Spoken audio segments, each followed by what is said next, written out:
मोबाईलच्या ॲपद्वारे या पेरिस्कोपची माहिती तुम्हाला डिजिटलच्या सहाय्याने दाखवत आहे. हा पेरिस्कोप बद्दल माहिती दिलेली आहे. या पेरिस्कोपची आपल्याला सविस्तर माहिती घ्यायची असेल तर यावरून हे इथं कोड दिले आहे, QR कोड, आणि त्याच्यावर आपण मोबाईलद्वारे स्कॅन केल्यानंतर आपल्याला सविस्तर माहिती मिळते. असा हा QR कोड आलेला आहे. त्याला ओपन करायचं आणि आता ते नेट दिलेली आहे. किंवा पेरिस्कोप सारखे खेळणे पाहिले असेल, पण तुम्हाला माहिती आहे का पेरिस्कोपच्या मागे कोणते तत्व आहे? चला पाहूया. तर माझ्याकडे पेरिस्कोपचे वर्किंग मॉडेल आहे, ज्यात 2 पोर्ट्स आहेत. इथे एक आहे आणि दुसरा इथे आहे.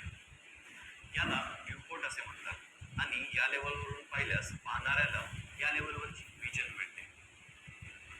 मी तुम्हाला या व्ह्यू पोर्टमधून बघू शकतो आणि तुम्ही माझा चेहरा या व्ह्यू पोर्टमधून पाहू शकता.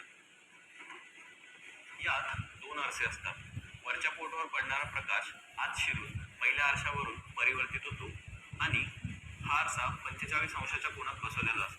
त्यामुळे प्रकाश देखील 45 अंशात रिफ्लेक्ट होऊन त्या ट्यूबमधून खाली येतो.